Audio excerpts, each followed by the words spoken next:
आखिर क्या गलती थी इस बाप की? हमसे 10 बजे तक बात किया, एक दिन पहले तक कुछ नहीं बताया। कुछ नहीं। आखिर क्या गलती थी इस माँ की?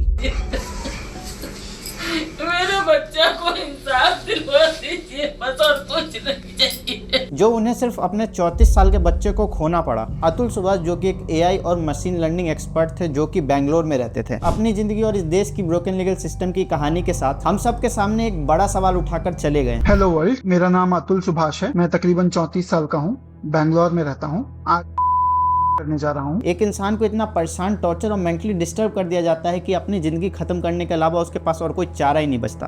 तो मेरा मानना है कि मुझे खुद को ही खत्म करना बेस्ट है मेरे लिए, क्योंकि जो मैं पैसे कमा रहा हूँ उसी से मैं अपने दुश्मन को बलवान बना रहा हूँ। अतुल एक प्रॉमिसिंग करियर के साथ अपने प्रोफेशनल और पर्सनल लाइफ के बीच बैलेंस बना के चलने की कोशिश करता है, बट उसे क्या पता था कि उसकी जिंदगी एक ऐसे लीगल बैटल में उलझ जाएगी जो कि धीरे धीरे उन्हें एक ऐसे मोड़ पे ले आएगी जहाँ की सुसाइड के अलावा और कोई ऑप्शन ही नहीं बचता। अतुल एक ऐसे डाइवोर्स और कस्टडी केस में फंस गए जिससे निकलने का कोई जरिया ही नहीं बचा था। 40 कोर्ट डेट्स, अननेसेसरी एडजर्नमेंट्स और करप्शन का शिकार होते होते उन्होंने हर तरफ से हार मान ली थी। अतुल ने अपने नोट्स में बताया कि कैसे उनके ऊपर 9 फॉल्स केसेस भी लगाए गए थे और कैसे हर हियरिंग के लिए उन्हें बेंगलोर से जौनपुर ट्रैवल करना पड़ता था, सिर्फ ये देखने के लिए कि कोर्ट में लॉयर्स एब्सेंट है, नहीं तो जज एब्सेंट है, नहीं तो सामने वाला अपोजिशन पार्टी ही एब्सेंट है। निकिता सिंघानिया, जो कि सुभाष की वाइफ हैं, उन पर सुभाष ने आरोप लगाते हुए ये कहा है कि निकिता को अपने परिवार और सिस्टम के कुछ करप्ट लोगों का पूरा साथ मिला, जिन्होंने अतुल को मेंटली टॉर्चर करने में निकिता का पूरा साथ दिया है। जहां अतुल को हर हियरिंग के लिए बेंगलोर से जौनपुर जाना पड़ता था, वही उन्हें कई बार जौनपुर जाकर पता चलता था कि निकिता तो आई ही नहीं है। अतुल के हिसाब से निकिता के फैमिली का सिस्टम पर काफी ज्यादा इन्फ्लुएंस था। अतुल ने अपने वीडियो और नोट्स में इस बात का खुलासा किया है कि जौनपुर की कोर्ट में करप्शन कितना गहरा है। जजेस, क्लर्क्स और अपोजिशन लॉयर का इलीगल नेक्सस ही उनके कहानी का एक बड़ा मुद्दा बन गया। लेकिन यह हैरान कर देने वाली बात यह है कि जज रीता कौशिक के असिस्टेंट ने अतुल से सीधे 5 लाख की ब्राइब मांगी और कुछ समय बाद जज रीता कौशिक ने भी same amount of money demand किया। एक और शॉकिंग बात अतुल ने बताई कि कैसे निकिता उनके 2-2.5 साल के बच्चे के नाम पर 40,000 रुपए का मेंटेनेंस डिमांड करती थी, जो कि किसी भी लॉजिकल एंगल से प्रैक्टिकल नहीं लगता। ये डिमांड्स बढ़ती ही गई और उन्होंने कहा कि उनका प्यार उनके बच्चे के लिए एक टूल बन गया ब्लैकमेल और एक्सटॉर्शन मनी को निकलवाने के लिए। अब आप ही सोचिए, जब बच्चा 2 साल का है तो उसे 40,000 रुपए कैसे लग सकते हैं मेंटेनेंस के लिए, और जब वो 10 साल का होता है तो निकिता कितने पैसे डिमांड करती। ये हाल तब है जब निकिता खुद एक दिल्ली के एमएनसी कंपनी में काम करती थी। मतलब डाउरी के, सेक्सुअल असॉल्ट के और इवन मर्डर के केसेस भी निकिता ने अतुल के खिलाफ फाइल कर रखे हैं। एक इंसान की लड़ाई जो कि सिस्टम के खिलाफ थी। अतुल के लिए ये लड़ाई सिर्फ एक लीगल बैटल नहीं थी, बल्कि एक ऐसे सिस्टम के खिलाफ थी जो कि आम इंसानों की जिंदगी से रोज खिलवाड़ करता है। उन्होंने सवाल उठाया कि जजेस कोर्ट में एब्सेंट क्यों रहते हैं, क्यों करप्शन मॉनिटर नहीं किए जाते, क्यों केसेस को फास्ट ट्रैक करने का तरीका मिसयूज किया जाता है। भाई हद तो तब होगी जब अतुल ने ये कह दिया। इतनी सारी चीजें,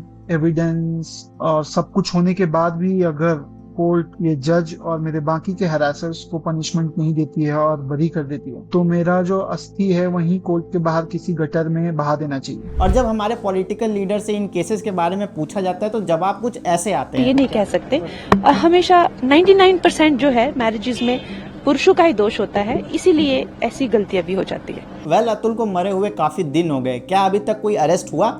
नहीं। Where is Nikita? वो तो एकदम गायब ही हो गई है, सी इज अंडरग्राउंड। और निकिता का परिवार तो साफ साफ ये कह रहा है कि निकिता के पास ये सारे एलिगेशंस के आंसर हैं। तो कहाँ है भाई निकिता? आके आंसर बता दो। प्रेस कॉन्फ्रेंस नहीं तो इंस्टाग्राम या यूट्यूब पे एक वीडियो ही डाल दो एलिगेशंस के आंसर देते हुए। अभी तक किसी लड़की ने अगर ये किया होता जो कि अतुल ने किया है, तो अभी तक लड़के का पूरा परिवार जेल में होता। But well, this is India, ठीक ही है। और लोगों को भी क्या है, कोई अच्छी मूवी आ जाएगी या फिर इंडिया ऑस्ट्रेलिया को हरा देगी तो फिर ये लोग वैसे ही अतुल का केस तो भूल ही जाएंगे। अतुल पर जो बीती है वो कोई नहीं समझ सकता जब तक ये सारी उसके साथ खुद ना हो। नेक्स्ट वीडियो जो है वो बांग्लादेश में हो रहे हिंदुओं पर अत्याचार के ऊपर रहेगा, तो इस चैनल को सब्सक्राइब जरूर करें कि आपको नेक्स्ट वीडियो का अपडेट तुरंत ही मिल जाए। एंड आई होप आपको अतुल जैसे सिचुएशन का सामना कभी ना करना पड़े, क्योंकि हमारे जुडिशियल सिस्टम पे से मेरा भरोसा तो उड़ता ही जा रहा है। जेंटलमैन किसे कहते हैं? मर्द का एक स्टीरियोटाइप है, बड़ी माचो वाली हाइप है। वो घर चलाएगा, वो लड़की को बचाएगा, वो रोएगा नहीं, वीक नहीं होगा। मुझे लगा ये तो साला कुछ ठीक नहीं होगा। मुझे ना हीरो, ना सेवियर, ना सुपरमैन बनना था, जो रो सके, जो गा सके, किसी को बचा पाए तो बचा सके, ऐसा मैन बनना था।